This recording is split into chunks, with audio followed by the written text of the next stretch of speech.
September's a good month because you get an opportunity to see some kids you don't normally see. But so that opens up things to a broader discussion. I know you tools. Let's talk tools. We'll talk about tools for these young guys and how they're judged and graded and whether they well, your scale is 2 to 8, 8 being the very best. So we're going to look at players in the game that have 8 tools in the areas that you take down a position player. So you're looking at hit, power, hit, glove, arm, and run. And Mike and I have gone back and forth. We each have a player that we feel grades out as an 8, which is the very best in the game. You don't drop many 8s on young players in the game. So these are more established players at the big league level. Okay. So you would say, Dan, for a young guy who is not in the big leagues, if he grades as a 6, that's a really good player. Oh, that's a really good player. So 8 is ridiculous. Okay. Yeah. All right. So let's start with the power here. Get those glasses on. Where are we going? What we got? Yeah, it doesn't make. I don't have to see this one. I'd put Ohtani as my 8 power guy. Just power's enormous. When I see guys take balls off gap as if they are a right-handed pull hitter, that shows me that the power's elite. So my power guy is Ohtani. I'm going on a limb that no one's going to expect on this one. I'm taking Mr. Aaron Judge. When I look at him, we touched on it earlier in the show. He's a big man. There's a lot of moving parts, yet he's so still. He has such great balance. And I think he's getting better on recognizing the pitches he does damage with and being able to lay off the pitches that he can't. And that's why this season for me has been so special. All right, yeah, those are 2 of the big boys. No doubt about that. I'm going to go on a limb with the hit tool, really. I'm going to really stretch this one out and go Freddie Freeman. I'm really going on a limb here. I just feel like it's an 8 bat. There's just really no way to pitch the guy. Mike talked about it. He can let the ball travel. He can get the ball out front. He hits the ball up. He hits the ball down. Oh, by the way, he's got an elite strike zone recognition. He's just an elite hitter, guys. One of the best the game has ever seen. It surprises me, too, that teams still shift on Freddie as well. He makes I think they're just guessing. Mine, I'm coming out of the woodworks a little bit on this. Veteran guy, Michael Brantley. For me, over the last 8 years, over 300 batting average. And I know batting average is a stat that's a little forgotten in the day. Yeah, it shouldn't be. But he's a guy that puts the ball in play. He's a guy, Dan. He hits left-handed pitching well. He is a guy that you pencil him in every day and you know you're going to get a quality at bat. He's my hit guy. I appreciate the tool that Michael Brantley brings to the table in his, I guess, the hitting realm of the tools. We're going glove next? Yeah, I'm going to really do another reach on this one. I was a kid. I grew up loving Brooks Robinson. As I got to watch the Orioles more when I was there, looking at old film of Brooks Robinson, it was incredible to me that he always reacted to the ball, in my humble opinion, before the ball ever left the bat.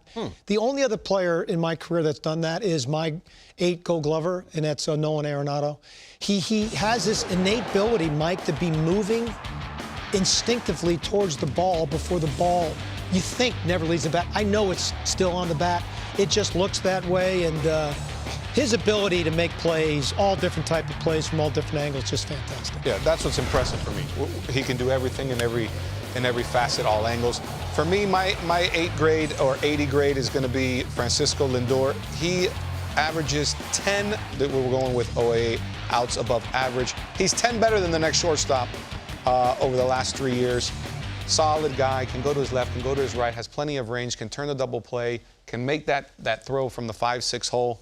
He's my 80 grade. Yeah, my arm is Manny Machado. I love watching games on TV. For a ball to be hit to Manny, just to see that arm strength, it's just a little flick of the wrist like that. Wow, that is an 80 arm. No matter how you want to measure it, that is a cannon. Yeah, when you backhand a ball and you're in foul territory and you take your time and take a breath and then throw it, it's pretty impressive.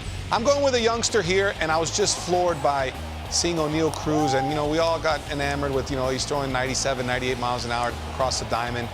It's just he doesn't really load, and the ball explodes out of his arm. So from a tool standpoint, he gets my 80 grade for the arm. Yeah, ask Michael Chavis at first base if a little extra pad. Breaking has glove. My run game, run is the next tool. I measured run a little differently. I don't measure run just in straight running speed.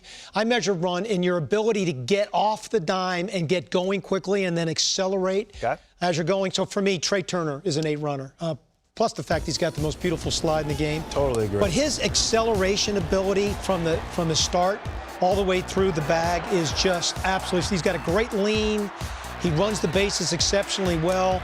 I think he's the prototypical base runner, base stealer within our game. Not a bad call there, Dan. I'm going with a youngster. He might be the face of the franchise for a number of years for the Kansas City Royals. I'm going Bobby Witt Jr. I mean, 20-plus home runs. He can run the bases. He plays a premium position.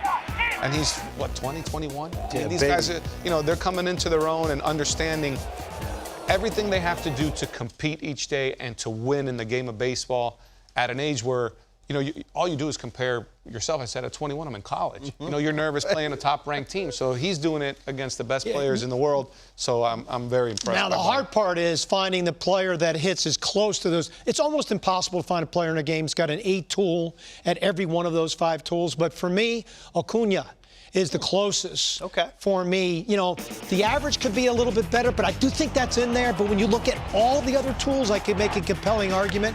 He's got an 8 tool in every other category that we just measured. I'm going with Mookie Betts. When I look at it, postseason comes around, we need to steal a couple more bases. He doesn't. He hits big home runs. He hits for power. He's a former MVP. By the way, he was a second baseman coming up through the minor leagues. The only reason we moved into the outfield was because Dustin Pedroia was the guy in Boston. And he's a Gold Glove outfielder. He has a cannon for an arm in right field. He can go get it with the glove. For me, the best all-around tools guy in the league right now is Mookie Betts. You know what? I would agree with Mike completely on that because he's already shown it now durability-wise, and I don't know what Ronald's going to be after his knee surgery, but I agree completely with Mike. He's the best all-around player currently in our game.